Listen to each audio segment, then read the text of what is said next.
Sudhir sir, you can start. Okay, sir.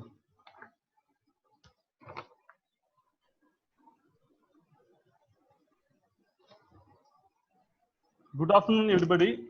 Welcome to the 11th day of online PE and community coaching program conducted by SILMCP and Ministry of Youth Affairs and Sports, India. Now, all these days we have been discussing regarding how to be a creative physical educator. We have been brushing up what are the basic concepts, principles of physical education and all. Now, all these days we have been putting up our worries like now we are having a identity crisis or else whatever we do in the school, but that is being not recognized. Yesterday we have been talking about one solution for that is being a little bit creative in terms of attaining parents' attention at the same time recognition from the administrators, parents, teachers, as well as the students. In this regard, in order to have some sort of work visibility, whenever you are doing something, it has to be a productive work. For that, you have to be planned, you have to have some sort of creative ideas. At the same time, it should be a tailor-made program for all those who are being participating in it. In order to talk in this regard, we are having today with us Mr. Francis Sebastian, who is a pioneer physical educator. He is a blend of a physical educator, multi-sport coach. He's a sports organizer and sports MC who has got more than 35 years of experience in this field. I believe that he is the right person to talk about and to clarify all the doubts, all those who are attending today. Why? Because he is a multi-talented, multifaceted talented personality in the field of physical education and sports. If I pinpoint some of the achievements or else work experience of his, he has been the pioneer physical educator who was first signed an apparel contract with Reebok, that too in 1993. He has been collaborating with Reebok from 1993 to 1995. He has organized the first ever Dubai International School Team road race that in 1989. He has been the manager for courtside operations for the first ATP Tennis Tour tournament held in Dubai in 1993. He was also the manager venue operations of Dubai Duty Free Snooker Masters tournament in 1992. He also worked as the tournament director for World Legends Squash Tournament Aviation Club Dubai in 1991.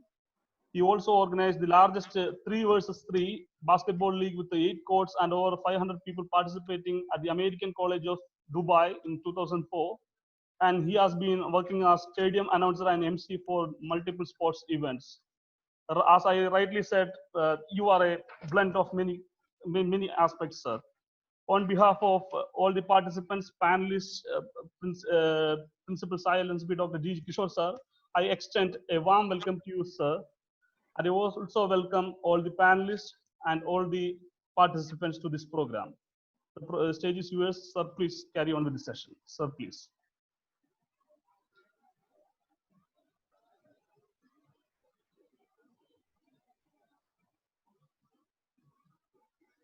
Thank you, Dr. Yeah. Thank you, Dr. Sudhish. A very good afternoon to everybody. A special good afternoon to Dr. Kishore. Very good afternoon, sir. Thank you very much for joining us this afternoon on the panel. Good afternoon. And good afternoon to all our viewers around the country. So today we're going to be speaking about sports and events in schools.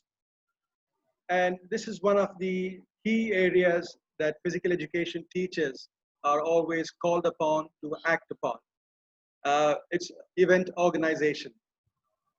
When we talk about event organization in schools, generally we always, when we look at the PE department, it is always about sports days.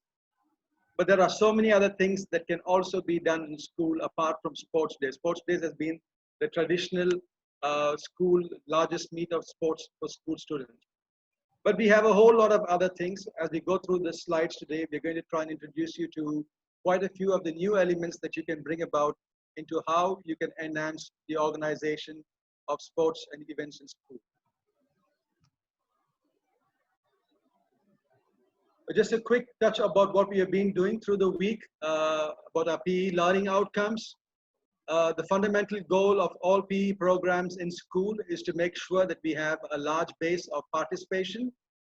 So the first and primary goal of the school PE program is to make sure that we get students involved in a very active, curriculum-oriented, and learning outcome-based physical education program, and also giving them opportunities before school and after school to take part in unorganized physical activity. The second part of the school's PE program will be trying to promote the school teams and that's the sports pursuit. The PE department is always going to have to make sure that they find the best talent available in school through the PE program and other tryouts to build a school team that can go out and represent the school in a very nice way. Once you have represented the school, the next pathway is for the teams to try and excel and try and climb up the ladder for sporting excellence. The daily opportunities in school that we have is most schools, you could get 1 PE period a week. Some schools can get 2 PE periods a week. And I think the exceptional schools have got 5 periods of PE every day, which is very rare in India. But I'm sure there are a few schools that are trying very hard to try and bring about a daily PE program. The other opportunity for participating in physical activity and sports is before school and after school. Adults supervised but not classes. Spaces are available for students. For example, if somebody comes in early to school, they can always come in and take part in unorganized sports activity, which is led by students, organized by students, and it's their own equipment that they're using. Or sometimes school also provides the equipment for the students. Sometimes PE teachers are called in to substitute for free periods. And when you're called in to substitute for free periods, these are tremendous opportunities for you to also enhance their PE. It doesn't have to be a PE class because this is a free period, it's a substitution. But you can always make sure that the session that you're going to take is a physically active session. The importance of sports and events in competition. When we talk about sports and events, the first thing that we have to be looking at is the 5 W's. The 5 W's will help us to address who are we doing this event for? Why are we doing this event? What are we doing it for? Where are we going to do it? And when are we going to do it? Once we start answering all these questions, these answers are going to help us put together a blueprint that will help in organizing your event better. So it is very important the moment you get a concept into your head, or if you're discussing or brainstorming a concept, let people come up with ideas. And once the ideas have come up there, sit down and go through these 5 W's, and then you can always get answers on how and to run your event successfully. When we talk about why we do competitions and why we do events, there is a whole frame of why we are doing this. We start with the broad base at the grassroots development program, which happens in schools, where the numbers tell us we have more than 1.5 million schools are taking part and 3 crore children are in this program. From there, we start moving on after we identify talent to the next level, which is the development, excellent, and then the tops program, and then the finishing, the podium finish. When we talk about development, we are talking about creating a development program in each district, and from the district level, taking it up to the state centers, and then to the national centers of excellence. And from there, we are hoping to add people to more podium finishes for the country so that we can get more laurels for India in sporting events worldwide. So the whole, the pyramid starts at the school level. If we want to have more people finishing with medals on the top, we have to make sure that we increase the base of the broad base of participation in school-led activities, inter-school activities, intramural activities. From there is where we are going to find the podium finishers. So it is very crucial that we have this very, very wide and broad-based participatory program at the bottom of the pyramid to start channeling people up towards the podium finish. In school, when we talk about the same pyramid, we have the whole school participation, which starts with the PE program. The PE program is an all-inclusive program that starts from most schools from elementary and goes all the way up to class 12. And when we talk about whole school participation, we also have different days and weeks. Like, for example, we have the International Yoga Day, we have the National Sports Day, and the Fit India School Week. These are opportunities where we can get the whole school, the school community, that is the teachers, the parents, the non-teaching staff, everybody involved in trying to promote sports at a broad base and making it more of a participatory thing. Once we move up the ladder, the pyramid, we have the first level of competitions that students in school can think of participating, which is the intramural competitions in school. It is very important here for me to include that we should always find opportunities to include everybody in school. Even if your school has people with intellectual disabilities, people with other kind of physical disabilities, look for opportunities to make sure that you are able to modify whatever you're doing, where people with challenges can come in and take part in these competitions. So we start promoting the concept of inclusion at the intramural stage in school itself. From there, we move the intramural competitions. You have the most important one always is the school sports day, which is one of the biggest events in school.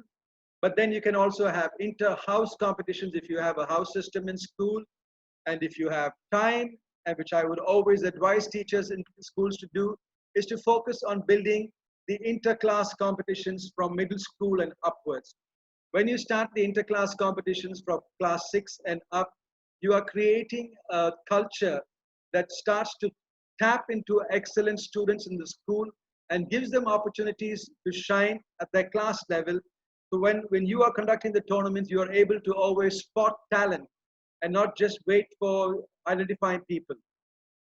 Once you have done your intramural competitions, your talent that you have spotted from there are the ones who are going to go on to represent your school at inter-school competitions.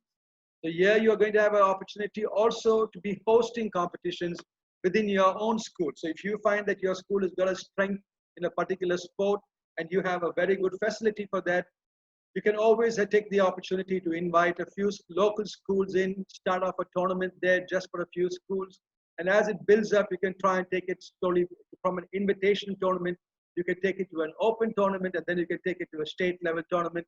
And eventually you can also look at a national level tournament.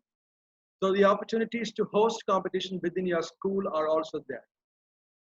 When your athletes start representing your school in inter-school competitions, they are always going to get opportunities to move on to the next two levels, which is the zonal competitions, then the clusters, and then the federation and the national games. So the pathway is again, like we talked about, the podium finishers. We are channeling everything from the bottom where the whole school is participating. Above that is the intramural competitions. Then above that is the inter-school competitions. Then the zonal, regional, cluster competitions. Then we are looking at federation games, the national sports. So every one of these are leading the charge, as I would say, they're leading the charge towards finding podium finishers for India. We're going to look at a slide here that's just going to talk about how we can expand the participation opportunities for students in school. Now, when we look at sports tournaments, we have a whole lot of tournaments there. We have the regular competitions in school. We have in-school competitions, inter-school competition, friendly matches, preparatory matches. And also sometimes you have visiting schools that come in from outside to look for international games. So tournaments are one part of how you can expand the opportunities for people to take part in competition. The other one is school camps, which, as I was saying this morning, unfortunately, due to COVID-19, many of our PE teachers, our community coaches must have been surely making tremendous plans for the summer of 2020 to have camps all around the country. And unfortunately, due to COVID-19, we were not able to host these camps.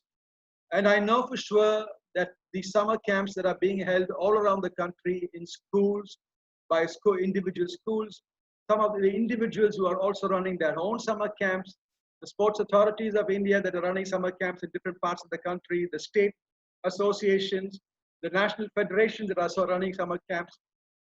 All these camps are helping to create a fantastic culture of physical activity and participation. Because in summer, what happens is we find a big jump of students who are actively participating in sports. Another area that we can look at is outdoor and leisure activities and nature through forest schools, where we're talking about taking children out into the outdoors, getting children to enjoy being outdoors and understanding outdoor life, which is the foundation of outdoor life is camping, trekking, and adventure walks. When children are introduced to these activities, they are always going to develop a liking for being in the outdoors more than the indoors. Today, the challenge for us is to find ways of getting our children to come out of home and enjoy whatever outdoor space they have. Our children today are more glued to sitting inside at home. They want to stay in the comfort of air-conditioned spots, or fans, and they are very content being with any kind of their devices and playing games on their devices. But just getting out into nature, going for a walk, finding a forest area close by to your city, if you're living in a city, and going for a walk there, these are the kind of things that we can develop in our children and to introduce a liking for the outdoors for them. Events with sports, we have our sports day, the health day, the gymnastics and sports celebrations, sports shows, challenge days, sports quizzes and flash mobs. These are all activities which can be done with sport and also help in promoting a sporting culture in schools. Inter-house and inter-class competitions are the foundation of developing a competitive athletic program in schools. We do talk about a physical education program that is non-competitive, where we want all our children to be participating and developing their individual skills and setting their own personal milestones. But we also need to start focusing on having competitions in school that encourages the competitive spirit amongst the students in a very friendly way, so that they can learn about teamwork, about winning, the social skills that come with being a part of a team, collaboration, everything that goes on when you start taking part in competitions. When you are taking part in competitions, the learning is tremendous. Every time you step out on the field, you got to be at your best. And before you go onto the field, you got to train, you got to practice, you got to put in the hours. So competitions help in grooming of the individual's personality. So competitions are very important as a part of the school curriculum to help the overall growth of the students. Wherever possible, it is very important at the intramural level within the school to try and encourage mixed gender teams with modifications in sports. Because the moment we start promoting mixed gender sports in school, especially in middle school, when the children are just attaining their puberty, and mostly our children tend to withdraw from competitive sports. But if we are going to create an environment in school that promotes and encourages boys and girls taking part together and supporting each other in a competitive program, this will help very much in their social development in school. Same way, we should also, again, as I said earlier, focus a lot on inclusive participation. Try and make sure that if you are a school, like the school where I am in now in Montfort, we are one of the largest schools in Chennai with an inclusive population. We have about 170 children in our school with intellectual disabilities. But we are totally a unified school where our children take part in the PE classes. We try and also include them in our sports day and competitions. We also have unified competitions for them where they are playing with partners in different sports activities. So the emphasis here is on inclusion and unified sports. When we talk about sports events for the primary children, in India, we always have this traditional, the sports day is about 25 meters dash, 50 meters, some kind of team relays. These are all individual based events. My suggestion to primary school teachers, that is from kindergarten up to class 3, is to try and focus on creating a sports day that will give children an opportunity to try various sports. So I'm going to give you an example of how this works. Now imagine setting up 10 circuits of different stations, 10 different stations on your field. And you have the children come out in different batches. So when you have 10 stations, and if you have 10 kids in a batch, you can bring out 100 children at one time and place them in each of the 10 stations where our 10 different activities are going to be taking place. So every station is timed. So we say like each station is getting a time of about 3 to 4 minutes.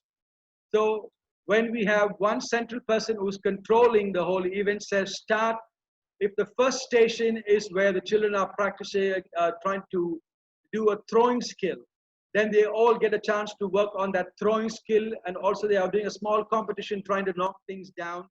The next station could be a sprint station where they are doing a sprint. The other one could be a shuttle run. The next one could be a standing broad jump. So we could work on different kinds of stations based on the physical literacy program that you have included for your children and what they have learned. So once the children have done 4 minutes at a particular station, then the central controller of the event gives the signal for the children to change. So everybody moves clockwise one place. So 1 goes to 2, 2 goes to 3, number 10 comes to 1. And we keep moving around like this. And in between stations, say for example, between 5 and 6, you can have a water station down there where they get a break. So you could have 11 teams out and one team gets a break for 4 minutes, and then they rejoin the circuit. But this will require a good level of planning from your side, enlisting the support of teachers and volunteers. Now, earlier in this program, some of our international speakers were talking about how in countries outside of India, volunteers play a very, very important role in the promotion of sports. This is our opportunity here where we can bring in our parent community as volunteers to come out and help on sports days. But very important when we bring in volunteers is to make sure that we define the roles for our volunteers very clearly. What are our expectations from the volunteers? And we make sure that we know and identify the people who are coming in to be as volunteers, and always make sure that you have a background check on them, because we have to ensure the safety of our children wherever we are. The most important thing whenever we're doing sports events is safety. Middle school, when we reach middle school, we are talking about grade 6, grade 7, and grade 8.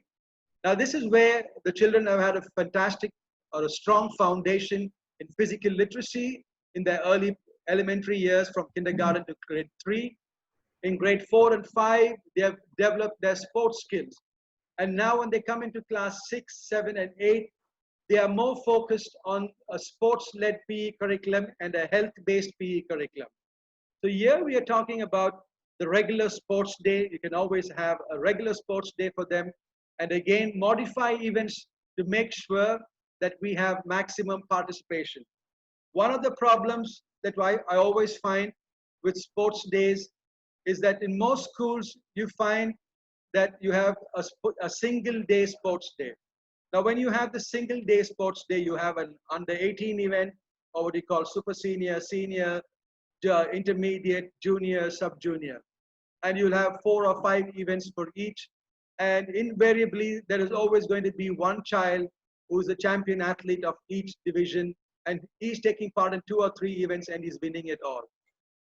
Why don't we think about how we can enhance participation in this competitive program by restricting the number of events an individual can take? I would ideally say, let's keep it at 1 event. Let a person just choose 1 event. And also, if it is an athletic meet, he can also take part in one of the relays. He can take part in 1 relay. So we can make sure that we have more people participating on the field that day and indulging in sports and athletic events. The more people that we are able to get onto the field to perform in front of an audience, the more opportunities that we have for spotting talent. And that is the whole goal of the school PE program and the physical activity program, is to spot talent. This is where we are going to spot this talent. And the ideas for the middle school events, we have a sports day, we can have inter-class games for them, inter-house games for them. We can think of various activities. It's all about how creative you are going to be with your thinking. When we're doing the relays, we always have the 4 into 100. Why don't we again think of mixed relays there? Why don't you think of inclusive relays? If you have an inclusion program in your school, think of an inclusive relay. Bring in special athletes who can partner people of their school and have a unified relay for them. So these are all the opportunities that you can start thinking of in middle school when we start doing events for middle school. Secondary school, the students have got all their athletic skills. Now they have grown up from class 8 to 12. They are very keen on competing. So competition is a very important part of their development now, because we are going to be pushing them into a very competitive world when they leave school. So when we start giving them the opportunities to take part in competition in school and develop all the skills that are required to be a part of a team, how you contribute to as an individual to a team, how a whole team contributes to the success of every individual on the team. So this is the things that are going to happen with the high schoolers. For the high schoolers, we have the regular sports day for them, where whichever event can be added can be done according to the space that you have in school. But also we can look at having team games for them. We have dodgeball, football, basketball, volleyball, futsal, of course, cricket, traditional games, kho-kho, kabaddi. And one of the things that I have found the children really enjoy is something called a color run. The color run is just like our celebrating Holi all over again, but we are doing this through the medium of running. So in the color run, what happens is the school takes the lead in organizing this color run. The color run is a 5-kilometer color run always. It's up to you. You can modify the distance for the color run. But every kilometer they complete, you have a team of volunteers who throw holy colors on them. And so if the first kilometer is blue, the second one can be red, and then you can have green, and then you can have orange. So by the time they finish the course and come back to the start, they should be covered in color. Now the color run is a tremendous way of getting the whole school community involved and also raising funds for any of your programs in school or trying to support a charity in your neighborhood. And this can be led by the students with the guidance of the teachers. And trust me, when you give this opportunity to the students to organize this, they are very good at organizing these kind of events. As long as the adults are supervising and making the call on most of the safety matters and making sure that everything goes to plan. When we talk about our school sports day, now, do we want to have a sports day on a single day, which is our tradition of doing sports days? One day of sports, the whole school, and it's finished. But if we really analyze the sports day, are we doing justice to all the students in the school? Are we giving them an opportunity to participate? Is there a way that we can enhance the participation? My suggestion here is to break the sports day down into 3 blocks. Look at doing sports day as an elementary sports day, which will be class 1 to class 5, a middle school sports day, class 6 to class 8, and a high school sports day for class 8 up to 12. This requires extra work from the PE teacher. Whenever you want to be creative, if you want to be the best, you are always going to have to walk that extra mile. So if you are ready to walk that extra mile, there are things that you can do.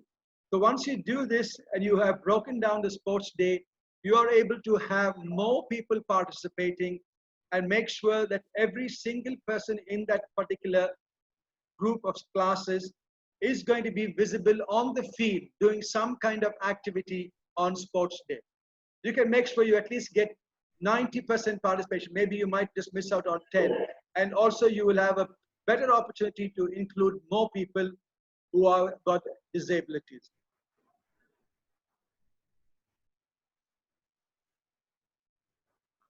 The Fit India School Week is another example of how we can have mass participation in the whole school. We know that the Fit India Week program is a 6-day program countrywide, and the numbers are rising over the years. And every year, the Government of India, the Sports Authority of India, the Ministry of Youth Affairs and Sports is trying to popularize this event and making sure that this is a very important part of the school calendars. That this can become a very important part of the school calendar only when schools and the physical education department, in the beginning of their planning year, when you are planning for the next academic year, that you fit this Fit India School Week into the school calendar, the school almanac with the children carry, so that they know that when the last week of November, the first week of December is going to be our Fit India Week in school. Once it is there in the school calendar, it's much more easier for you to make sure that you're going to have a very well planned event. What is the events that can go around the Fit India School Week? The first one that I look at is the school assemblies. Whether you have a whole school assembly or you have individual assemblies for different blocks of the school, elementary, middle, and high school. The morning assembly can be a great place to bring the message of the Fit India School. But ideally, I would say when we start the Fit India Week, look at having a whole school assembly where the whole school is involved just for one day. And then you can go down to your individual blocks of high school, middle school, and elementary school. But the whole school assembly is very important, where you can pass the message on about how the nation is trying to get fit and what are the benefits for us as a young country, as we are one of the youngest countries in the world and we have got the largest young population. But we are one of the most unfit nations in the world when it comes to, we are the diabetes capital of the world. We are the blood pressure capital of the world. We are the stroke capital of the world. We are the heart disease capital of the world. All this comes from the lack of early influences on the children, on the importance of physical activity in their daily lives. So the Fit India program and the first Fit India assembly of the week can open the doors up for setting the trend for a fantastic week in school. When you have these assemblies, you can always look at having a yoga session in the assembly. Think about bringing in different forms of dancing, whichever is popular in your own area of the country. For example, if you look at Chennai, where I am now, the children in Chennai, Kuthu is a very important part of their dancing now. So most of the songs that you find, the Ghana songs that come, they relate to Kuthu. And Kuthu is quite a very vigorous, high intensity activity that can keep pushing your heartbeat well above the 100 range. So the same way, if you look at the Punjab, you have the Bhangra. So we have different kinds of regional dances that can be brought in a more popular way and made popular in the assembly to the students. We can also have debates in the school on the importance of fitness. We can have lectures from eminent personalities coming from outside of the school who are going to come into school, bring in elite athletes. Maybe some of your old students, alumni from the school who have gone on to achieve different higher levels of sporting excellence in their lives. Try and bring them back to school for the Fit India Week and ask them to talk to the students about their own personal experiences of how they were when they grew up in the same school. And they can make a bigger connection with our students. So there are a whole lot of activities that we can do. And also it is important in the Fit India School Week to make sure that again, we include the community. I keep stressing about this word community, community, community, because until and unless we get parents, teachers, all the others to buy into this, we will not be able to grow these programs. So the more people that we can bring into these programs, the more we can sell this program. International Yoga Day, the gift of India to the world, and it's tremendous that the United Nations has accepted 21st June as the International Yoga Day worldwide.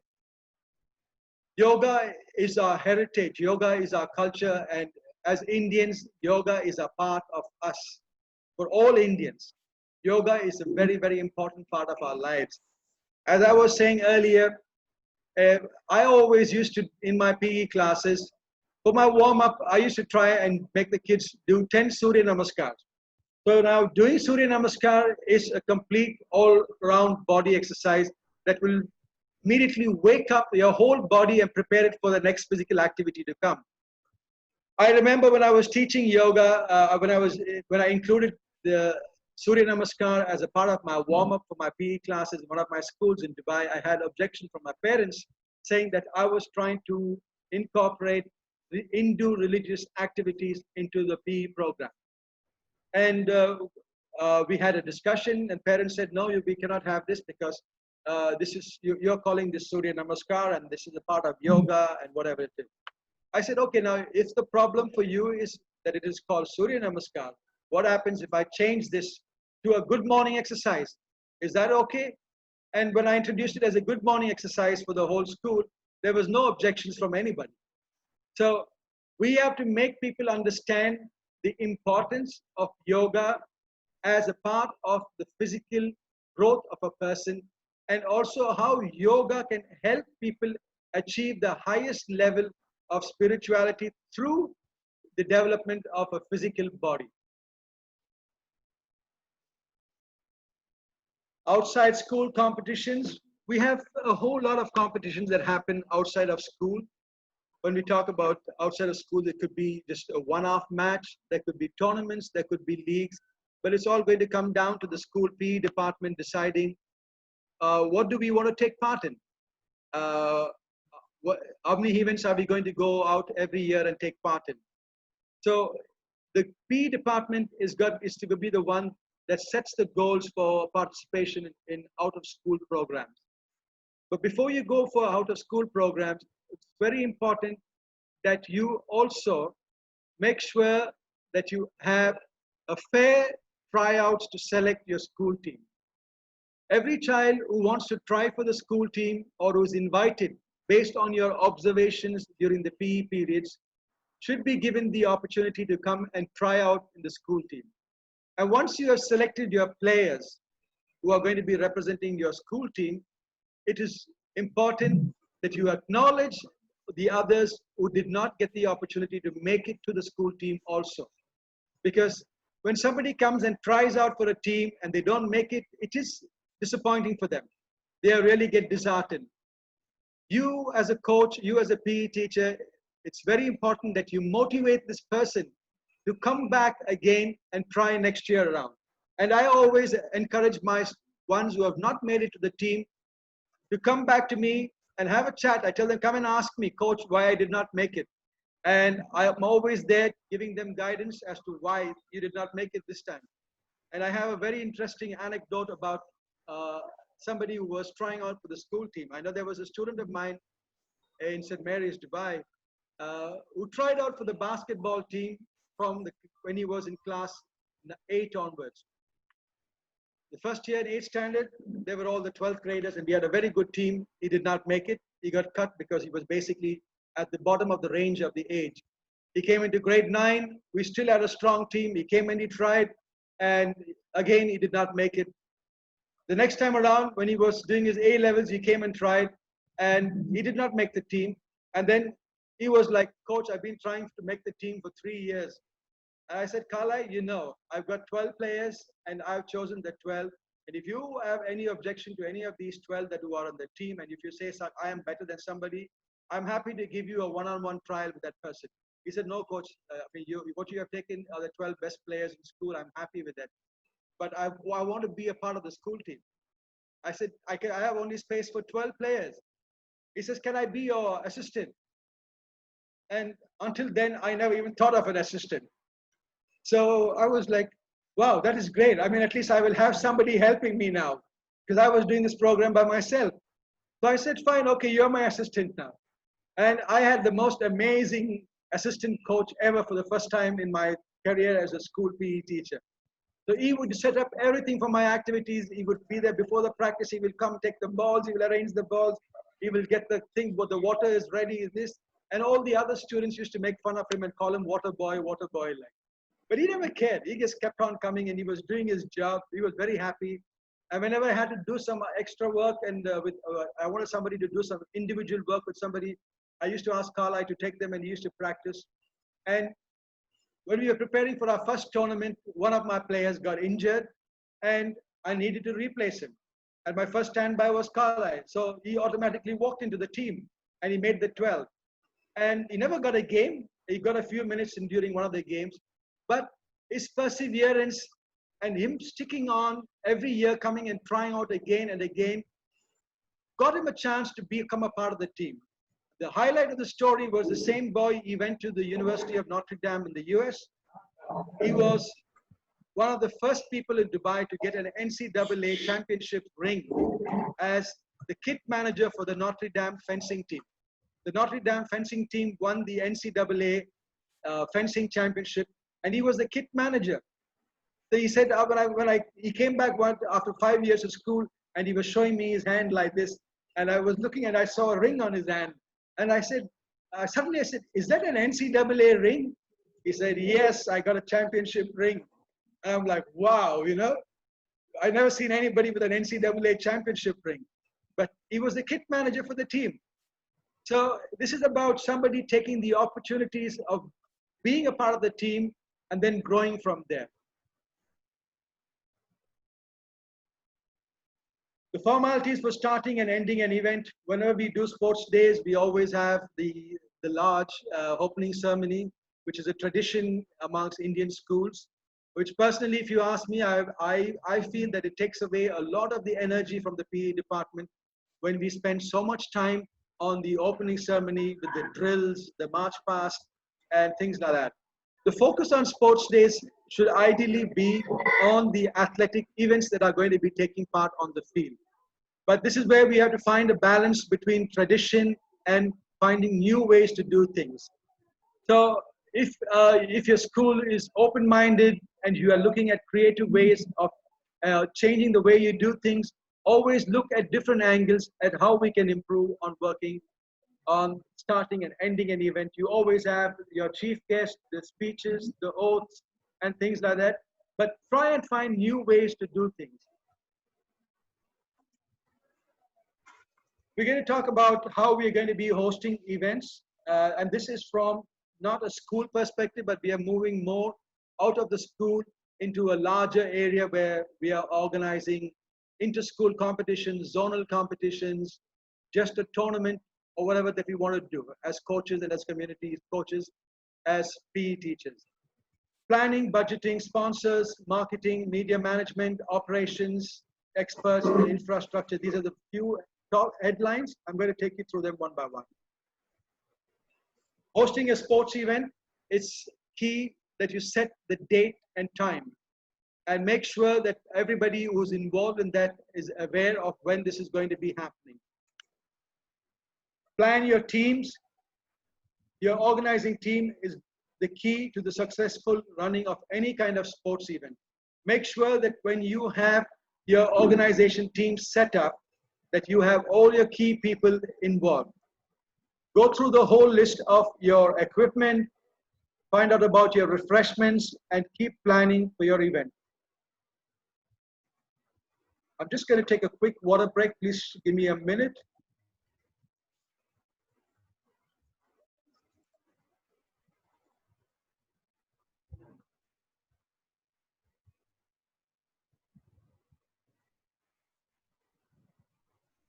Okay. The budgeting and financing the event. Creating a budget for any event is the priority of any event organizer. The moment you know what is your budget, that sets the goals and that sets the benchmark for you as to what and how you can do this whole thing. The first part of your budget is always going to go towards your prize money or your awards. A major cost is going to be your venue cost and how you're going to prepare the venue for the particular event. Equipment, far as possible, try and use your existing equipment and minimize the cost by buying new equipment and supplies. Personnel, facility cleanup, facility setup, transportation, food and beverage, media publicity, and merchandising, if you're going to have any kind of merchandising. These are all the areas that your budget is to be allocated to. Allocate a budget and always make sure that you stay within budget. Your department heads who are handling independent budgets should be told very clearly that this is the budget that you have, and you do not have opportunities to go above the budget. That they, until and unless it is absolutely vital that they have to go above the budget. Identifying potential sponsors. Here now is one of the biggest challenges for anybody who is doing sports events in India, especially for small schools, PE teachers, community coaches, when you're trying to organize tournaments and things. Whenever you are approaching a sponsor, it is important that you make sure you go to a sponsor with a business plan. Please do not go to a sponsor with an attitude which is like what I would call a begging bowl attitude.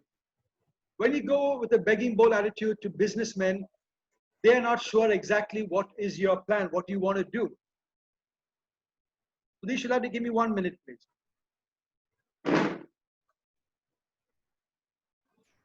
Please, sir. Yeah.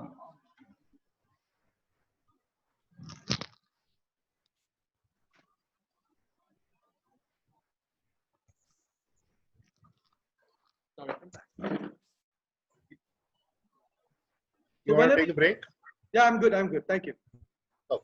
So whenever we approach the sponsors, it is very important that the sponsors understand what is the value am I going to get for investing in your event. So when you approach sponsors, you can break your sponsors down to different categories to make sure that the cost is not huge to one particular sponsor. You can have a title sponsor, and you can have various associate sponsors. You can have some people call them gold sponsors, silver sponsors, platinum sponsors. You can have different names for them. You can find food and beverage partners. So that you can break down the cost of sponsoring the event to different individuals. And one of the most easiest ways to reduce the cost of your event is to find sponsors who can bring in products to enhance your event.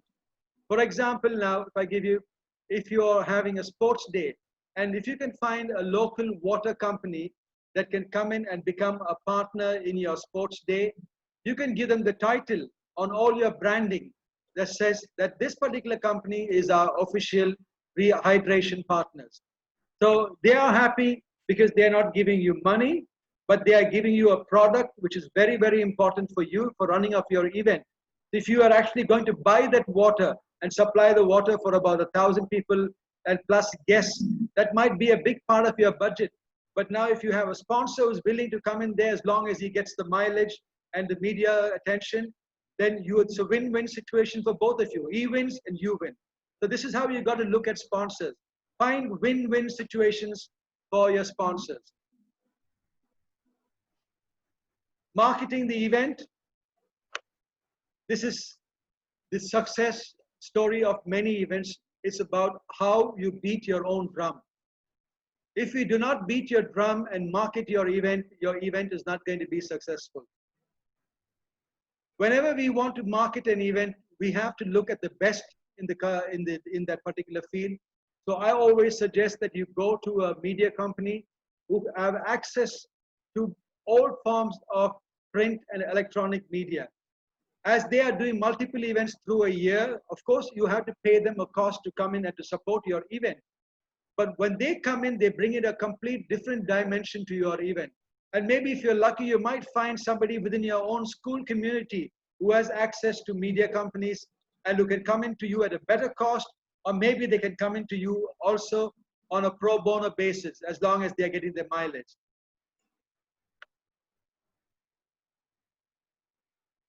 The same with media management here. Make sure that once your event is done, and when you are inviting media to come and cover your event, that the media are treated properly and they're given the due respect that is for me. Because without the media, your event is never going to be successful. Once the media comes into your event, make sure that you give them the highest level of hospitality that you can give them, and make sure that your event gets the maximum coverage. Personnel management. the most important and vital role in the success of any event. When you decide on the personnel that are going to be running your show, you got to make sure that you recruit the best available in that particular region, wherever you are. And when you bring them in, you have got to sell them the vision that you have with the event. What, the why, the what, the who, the when, and the where. And every one of them is going to understand the importance of the 5 W's. When you recruit, make sure you are non-discriminatory when you're recruiting. It's not just about finding your best friends, your network only. Be open to people from different communities who want to come forward and volunteer their services also. Make sure that when you have people being recruited, they know exactly what is their role. Job titles and job descriptions have to be very clear for everyone. Also make sure that you have a briefing session or an orientation for all people involved, and they understand the chain of command inside the organization and who they should be reporting to whenever they come into the organization. With your vendors, make sure that all your vendors are treated as vendors. They are not personal friends. Vendors are there to supply a particular product, and you have to hold them to the supply lines. So when they have got a timeline to supply products, make sure that your vendors are well within their time. Pre, during, and the post event. Everything that we spoke about now so far is all about pre and during the event. On the day of the event, it is very important that you have all your personnel in place, your teams know their responsibilities and their roles, and the synchronization starts from the time of the start of the event. But always remember Murphy's Law, that something can always go wrong. Anytime we are doing an event, we should always have contingency plans in case of something going wrong. One of the things that could always go wrong is the weather. You could be planning for a nice, bright, sunny day, and the next thing you have a downpour with rain. And do you have an alternate? Do you have an indoor venue where you can shift it to? The other thing is safety. You might have a thunderstorm, and this is very important for all of us when we do events. Remember, anytime you hear thunder and you see lightning, your event has to stop. Clear everybody off the field until the thunder, lightning has ceased. Give it 10 to 15 minutes. This is a standard operation procedure for any outdoor activities. Whenever we are having outdoor activities, if there is thunder and lightning, all activities should cease immediately. All personnel should be moved indoors until the all clear has been given. Also make sure that you have provisions in terms of security. If you're having fans at an event, whenever matches get heated and fans become excited, the possibility of violence breaking out amongst fans is very high. So make sure that we have enough personnel in terms of police or your own personal security to stop any kind of these untoward incidents happening.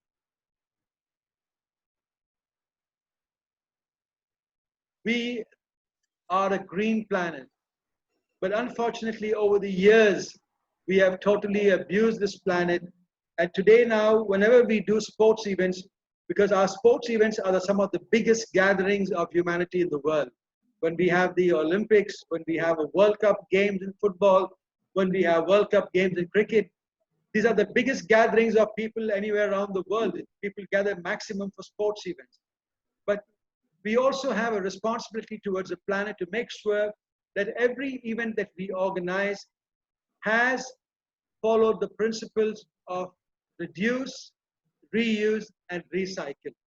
When we talk about reduce, reuse, and recycle, we are talking about our footprint that we are leaving on the planet. If many of you remember during the last Football World Cup, the Japanese fans, wherever the Japanese team played in the tournament, in the World Cup, after the matches got over, they stayed back in the stadium. They carried garbage bags with them in their backpacks.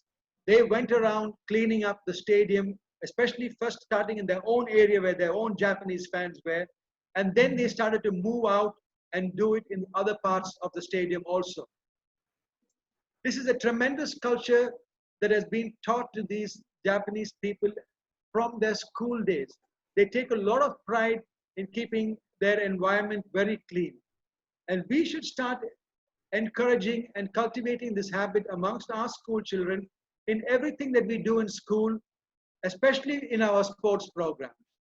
When we are having sports events, if we make sure that we minimize the impact of reusable plastics and everything, our children are going to learn about how we can care for this environment.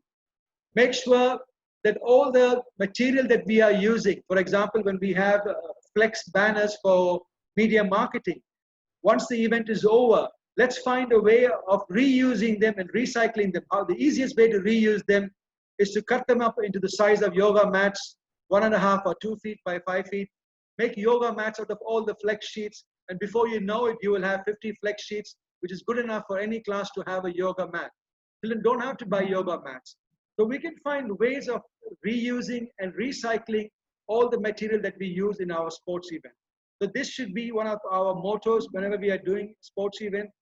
Make sure we reduce, reuse, and recycle all material that is used. When we organize our events, we have to take care of our players, coaches, support staff, and the organization and the organizers. How do we do this? When teams arrive for our events, they are our guests and we are the host. So it is very important as the hosts that we provide our guests the best that we can offer them with whatever we have. We make sure that they have a safe and secure venue to play. They are safe and secure venues for practice. We provide them adequate locker rooms. If you don't have locker rooms, classrooms where they can store all their equipment, their personal belongings, organize their transport, make sure their food is arranged on time, the washroom facilities are there for them, and also prepare the training and practice facilities. When teams are invited for tournaments, it is important that they also have the opportunity to practice, because in most of the time, your main venue will be used for the competition purpose. So you need to provide practice venues for the teams and also create a practice schedule so that teams know that this is the 2 hours that I have for our practice. So my practice is from 9 to 11. At 11 o'clock, I have to vacate the practice ground because the next team will be coming in. So make sure that you have training and practice facilities and schedules well in advance. To summarize about sports and events, I would always say the most important thing is to find sports days and fix the day. Well, once you fix the date in your calendar, you have plenty of time to start planning in advance. It's a backward design process. And once you start this process, make sure that everybody in your team is in the loop on this. They all know their roles and responsibilities, and they are actively reporting to you as the head of the organizing team on what is the status of each of the elements that will be contributing towards the overall success of the event. Anytime that we are organizing an event, always let's look at the school level to make sure that within the school, whenever we are doing events, to have a fun element to all our activities. The children should have the opportunity to come out, have fun, and also to participate in competitive events. So that's what we have today for about our sports and events. I would like to thank everybody here who has been listening to this webinar. Dr. Kishore, Dr. Sudhish and Mr. Sujit, and all the participants around the country. Thank you very much for joining us today. And over to Dr. Sudhish. Sudhit sir, may I take up the questions now? Yes, you can. Yeah. Today, indeed, we had a detailed discussion about how to manage different sports and events activities in schools. And one of the unfortunate thing is that often when we talk about management or sports management in our professional preparation courses, especially BPEd, MPEd, we used to teach them a lot of theoretical things, but often we seldom teach them any sort of practical classes. We never take the theoretical aspect out of the box, and we never take it to the field. That's why when we have conducted a study on this pertaining to this matter, we could understand that most of the physical educators learn a lot of managerial skills either from their senior colleagues or else from their partners itself. Now, this is one area where actually we have to thrust a lot in order to make the physical education a tailor-made program. At the same time, it will be an enjoyable program. Sir, one question we are having from Mr. Arun Innai, he is asking, often, of course, you are talking about making the sporting events or sports and events in school a community program. At the same time, will it, this community approach, when you take up this community approach, do you think that uh, kids carnival, kids carnival would be a appropriate program in order to better the attitude of students? Or else we can put up this in this way: when you conduct a kids program in order to engage the community also into it, what would be your suggestions to be kept in mind? Thank you, Arun, for that question. It's a very good question. Kids Carnival is something which lies at the heart of everything that I do. When we talk about Kids Carnival, when you say carnival, it is fun. The first thing that comes is carnival is fun. And we have always been talking about that. We said, make sure that everything that you do has got a fun element to it. Now, organizing a kids carnival is not an easy task. It requires a lot of planning. It's much more easier to organize a sports day with 100 meters, long jump, high jump, shot put, and everything. But organizing a kids carnival takes a lot of planning, and and very creative elements have to be brought in. But the biggest advantage here is you can draw in your school community. If your school is a very strong community-based school, when I say community-based, it's like we have what is called the Parent-Teacher Association. In some schools, the management is very open to the concept of the Parent-Teacher Association being very active. In some schools find that if you involve the parents in, they're not very keen on that. So we got to find a balance between these two and make sure that the management understands that when we bring the parents into the school program, we are enhancing the value of the school. The school is seen more as not just as a place where children are coming in only for learning mathematics, English, science and things, but this is a place where the whole community comes together and develops a child. As they always say, it takes a whole village to grow a child. So the village here is the school community. Every person in this village should be involved in the development of the child. So when we involve everyone in this village in whatever way they can come in and contribute, it will open up more and more opportunities for the school to enhance its own program. Right, sir. As you rightly said, when you come out with such programs, even there will be a we feeling among the parents as well. Even the community will also start thinking for the betterment of the school as well. Yes, sir. Now we are having one query from Prashant.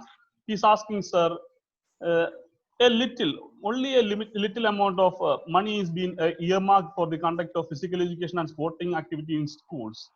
Now, sir, could you please suggest some insight into how to get sponsorships for conducting physical education and sports activity in schools? Please, sir. It's very true that most of the schools, especially in management schools, the budget that is allocated for PE is pretty small.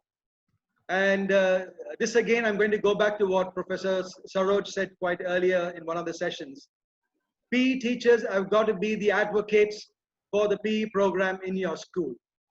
So until and unless you raise your voice, you've got to be heard, and you've got to go up to the management and present proposals that show how, when you increase the budget for the PE department, how when we are able to provide more equipment. I mean, there are schools which have got students with about 60 or 70 students in a class that still have only one football and one volleyball and one cricket bat for the whole PE department. And when we are talking about quality PE programs here, now how can we get the school management to start thinking about providing a minimum of 20 balls there? So it also comes down to the PE teachers taking responsibility for their own budgets, presenting a budget and making sure when you get the budget, you get your equipment, and at the end of the year, when your audit is done on how you have used your budget, the management says, yes, we see that there's been a quality use of the funds that have been allocated. You have not underutilized the budget. You have not overutilized the budget. You are well within the budget. You have done whatever you have to be doing. Finding sponsors, yes. Now, it depends again where you are like. It is about using the network. The first network that you can reach out is your professional network contact on social media. Second is your network amongst your school community. Third is in your neighborhood. So whichever is the neighborhood that you are in there, you can always find businesses, small businesses that will be willing to support. So always try and think out of the box when you're looking for sponsorship. But as I said earlier, it is very important to make sure that when you go to your sponsors, that you have a win-win situation for you and your sponsor. The sponsor should be knowing that if I come into this event, I am going to be getting this value for my business. And I'm also adding value to this business. So the most important thing here is to sell to the sponsor what you are going to get by being a partner in my event. Yeah. Yes, sir. As you rightly said, it is all about only crying child will get mother's milk, and the cry should be in such a way that it should disturb the mother. Now, the physical education teachers should also keep in mind one such thing, that now you have to explore the chances of getting sponsorship. If you could approach for a sponsorship in an event which is somewhat popular in that particular community or that area, probably you may be having a little bit of more chance to get a sponsorship.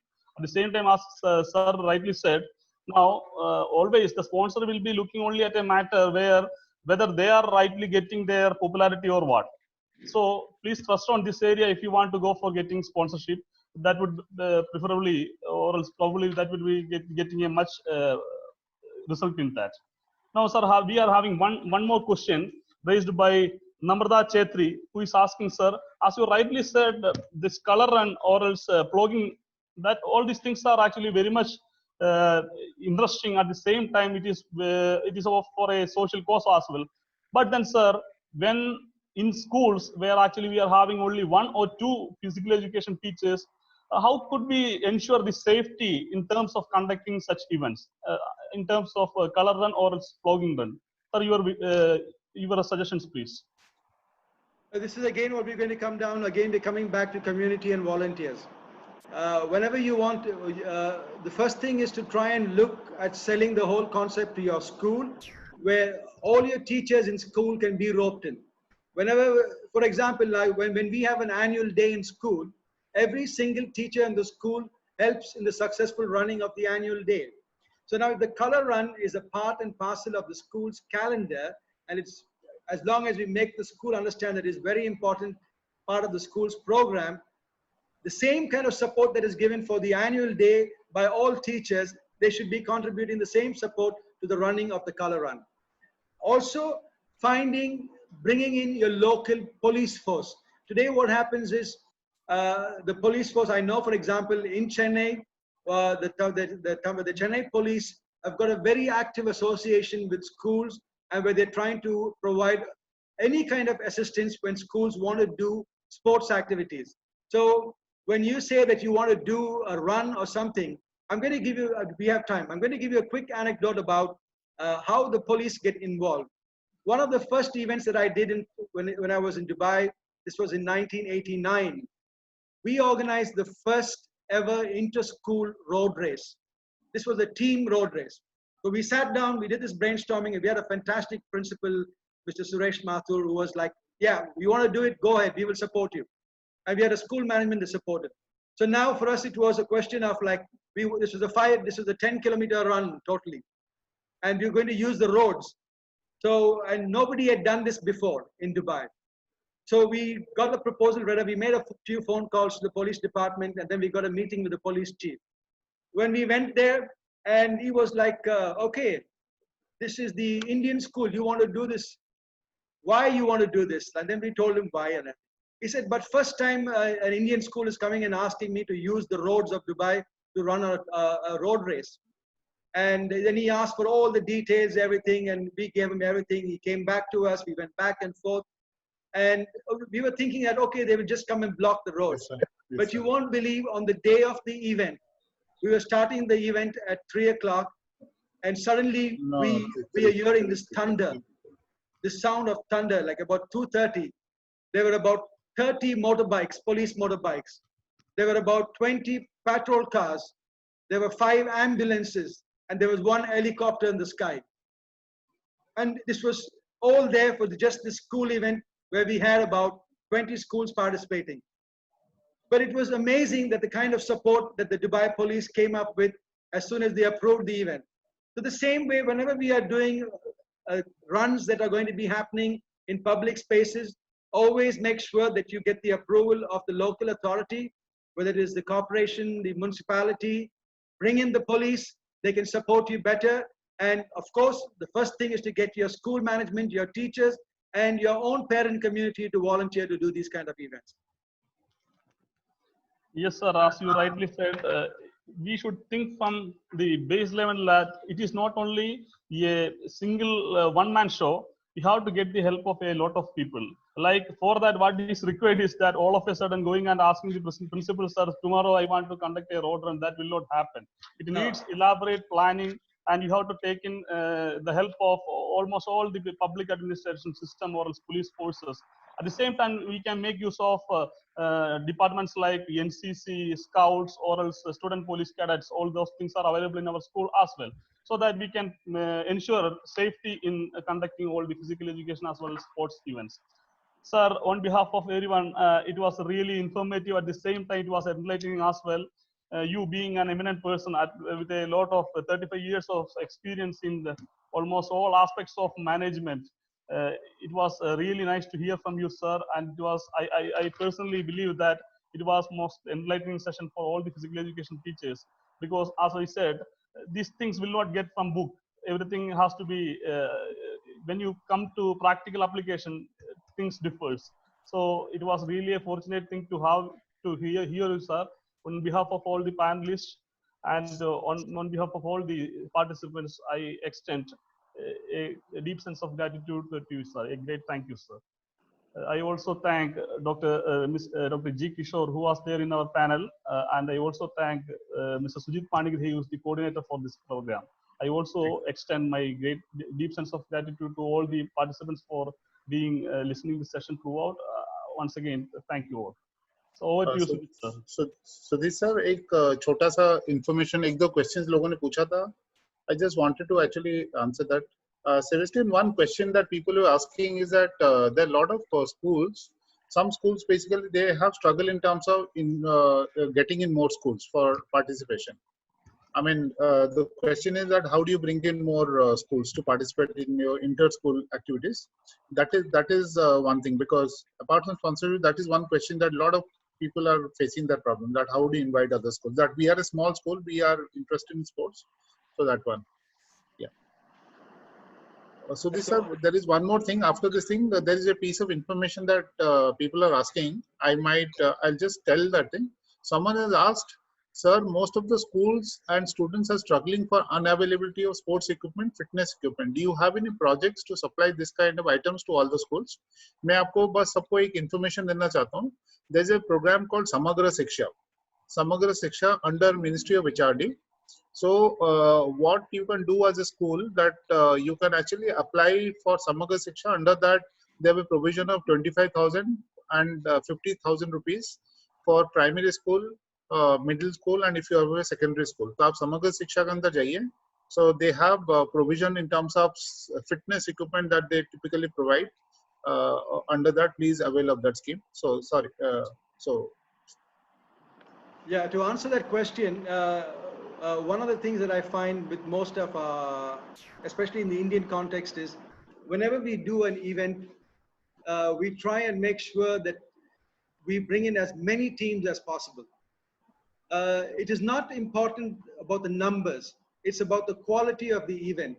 If you are able to have a small tournament just for your neighborhood schools, if you can, this is one of the things that is very popular in the American school system. The American school system, for example, what they do is they have a small association of the international schools within that particular region, and they give it a name. So for example, like in India, it's called SAISA, a South Asian International Schools Association, which basically comprises of the American School Chennai, the American School Mumbai, then we have the International School in Colombo, 2 schools from Pakistan, 1 from Nepal, and 1 from Bangladesh.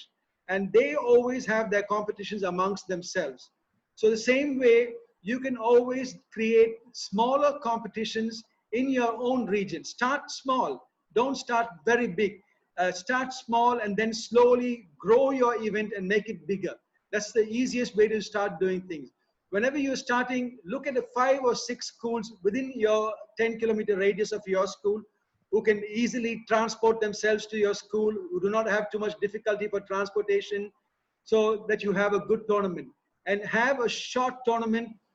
And ideally, I would say, if you're having 6 to 7 schools in a tournament, the best thing to do is to have a round-robin league-based tournament, so that we have more matches. The kids should not be coming in, having a knockout, and then just disappearing from the tournament. The whole tournament should be about competition. It's about socialization, discovering new schools, making new friends. Everything happens within these small tournaments. So to the person who asked the question, I would say, like, find a way of organizing a small tournament within your school and within your neighborhood.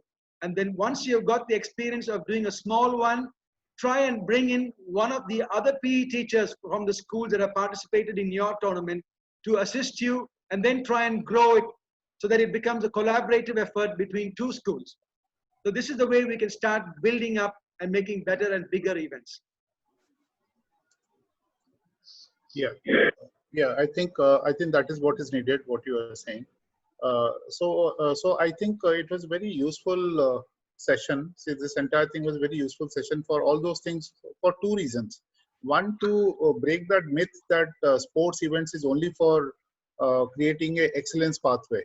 Talent identification is not the only thing. We also talked about, like Mr. Sebastian talked about, creating sports avenues even for general participation, going out of school for a lot of adventure activities, a lot of other activities, sports camps and all that, which may not be only for talented kids. Basically, for children who are interested in sports, they may not go to the next level or next to next level in terms of talent, but basically want to play sports. So you actually put that very beautifully in terms of sports events for the entire school.